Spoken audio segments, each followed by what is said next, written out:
Morning time stories. కోడలి special sambar. Sitara sambar తయారు చేసిందంటే మాత్రం ఆ వీధి మొత్తం కూడా గుమగుమలు వస్తూనే ఉంటాయి.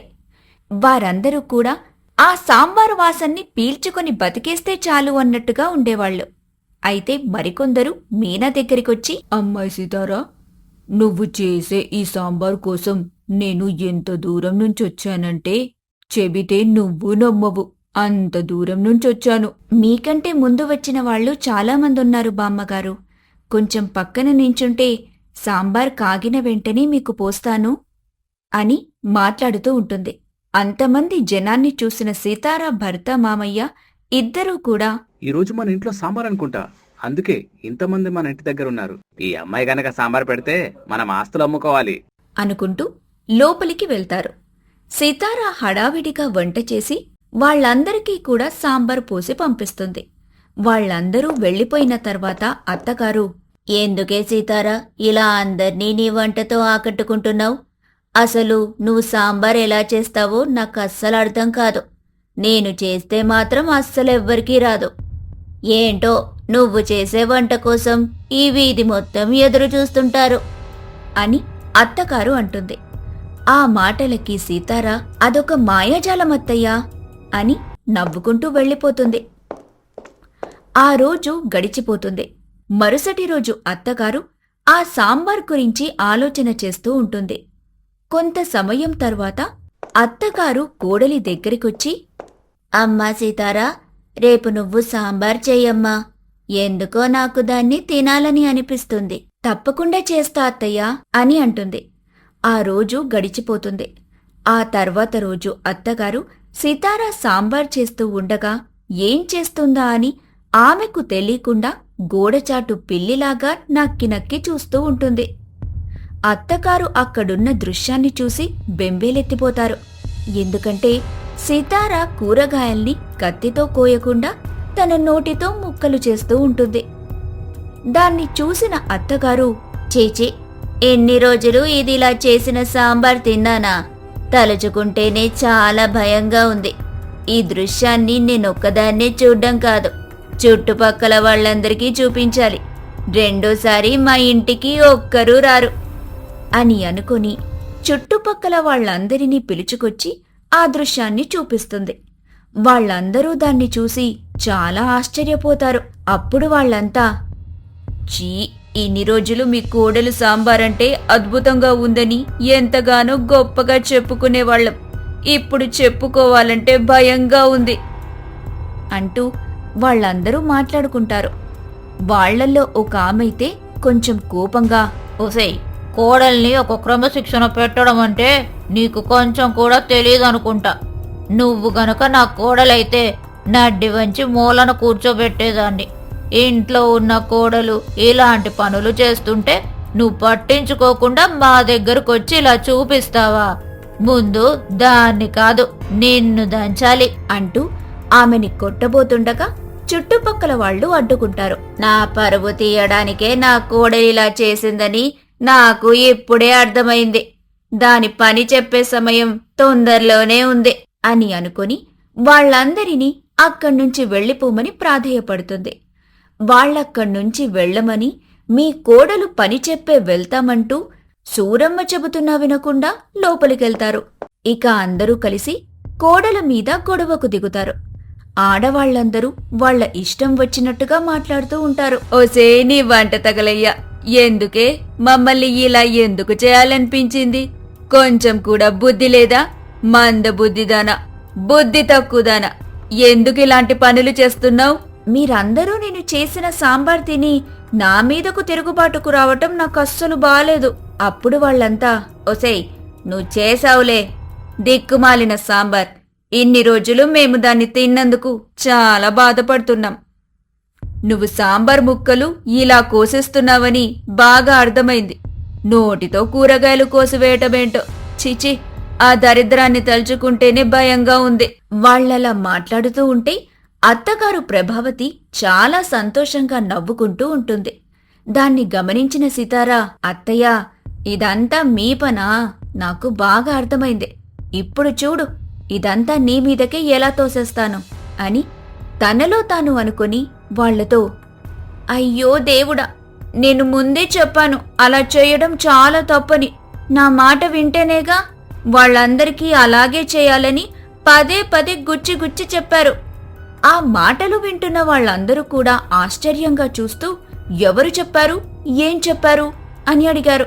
ఇంకెవరు చెబుతారు? నాకు మా అత్తగారే చెప్పారు. కూరగాయ ముక్కలు నోటితో వెయ్యమ్మా, వాళ్లకి రుచిగా ఉంటుంది. ఏదో ఒక రోజు నిజం తెలిస్తే ఖచ్చితంగా మన ఇంటికి రాకుండా ఉంటారు. లేకపోతే అంతమందికి సాంబార్ ఇవ్వాలంటే మనమేమన్నా డబ్బున్న వాళ్లమా అని లేనిపోని మాటలు చెప్పి నన్ను రెచ్చగొట్టి ఇలా చేయించింది అని అత్తగారి మీదకు తోసేస్తుంది సితార. ఆ మాట వినగానే వాళ్లందరూ కూడా చాలా కోపంగా, ఓసే పాపిష్టి ప్రభావతి, ఎంత పని చేశావే నువ్వు? చేసిందంతా చేసి కోడల మీదకు నెట్టేస్తావా? వామ్మో, ఇది నన్నిరికించేసిందే. వీళ్ళందరినీ చూస్తే నన్ను కొట్టి చంపేసేలాగే ఉన్నారు. దేవుడా, నువ్వే నన్ను కాపాడాలి అంటూ తన మనసులో అనుకుంటూనే వాళ్లతో, చూడండి, నేనలా చెప్పానని మీరు నమ్ముతున్నారా? అది కావాలని నా మీద చాడీలు చెబుతుంది. అప్పుడు సితార ఏడుస్తూ, అయ్యో, నాకైతే ఎలాంటి పాపం తెలీదని దేవుడికి కూడా తెలుసు. అభం శుభం తెలియని నన్ను ఇలా నిందలు వేసి బాధపడుతున్నారు. కాంతమత్త, నువ్వెన్నిసార్లు సాంబార్ కోసం వచ్చావు? నేను ఎన్నిసార్లు నీకు ప్రేమగా ఇచ్చాను. ఇప్పుడు ఆ ప్రేమ ఏమైపోయింది? నువ్వు ఆ మాటలు నమ్ముతున్నావా? రాజ్యం పిన్ని, నువ్వు మా ఇంటికి వచ్చినప్పుడల్లా మా తమ్ముడి కోసమని కూడా తీసుకువెళ్తూ ఉంటావే. ఏ రోజైనా నేను కాదన్నానా? ఇప్పుడు ఆ ప్రేమ ఏమైపోయింది? నువ్వు కూడా మా అత్తగారి మాటలు నమ్ముతున్నావా? అప్పుడు వాళ్ళంతా, ఊరుకో సితారా, మేము నిన్ను గట్టిగా నమ్ముతున్నాం.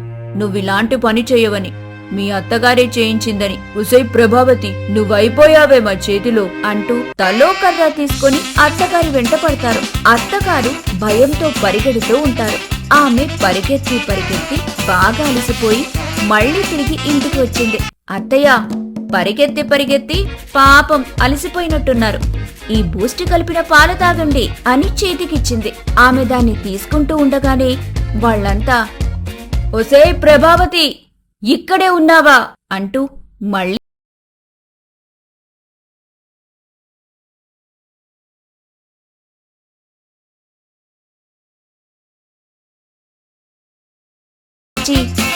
ఒసే సీతారా, ఏదో ఒక రకంగా ఈ గండం నుంచి నన్ను గట్టెక్కించవే.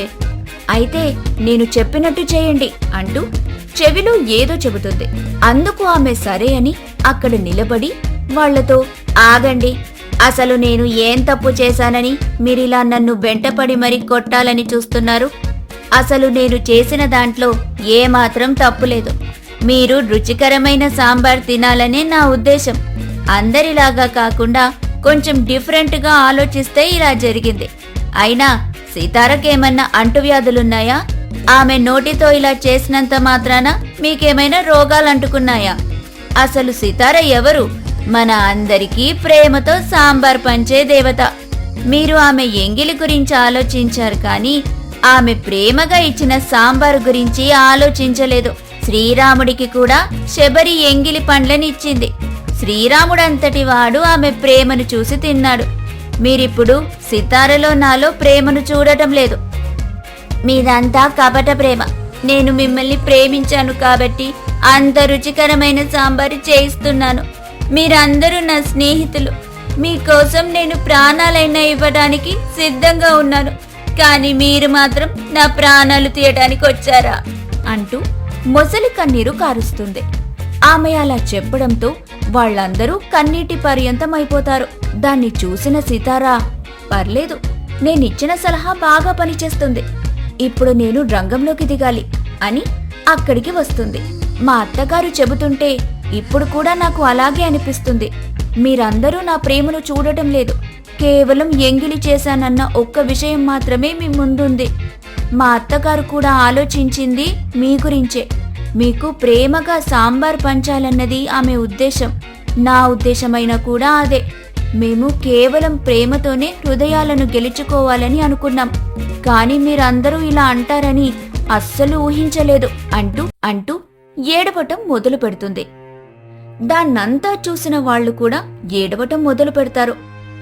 అప్పుడు వాళ్ళంతా, అయ్యో సీతారా, మమ్మల్ని క్షమించమ్మా, మీ అత్తగారిని నిన్ను సరిగ్గా అర్థం చేసుకోలేకపోయాం.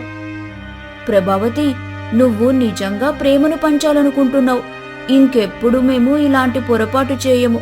సీతారని సాంబారు అలాగే ప్రేమగా చేయమని చెప్పు, మేము కూడా ప్రేమతో అలాగే తీసుకెళ్తాం అంటూ అందరూ కూడా ఏడుస్తూ వెళ్ళిపోతారు.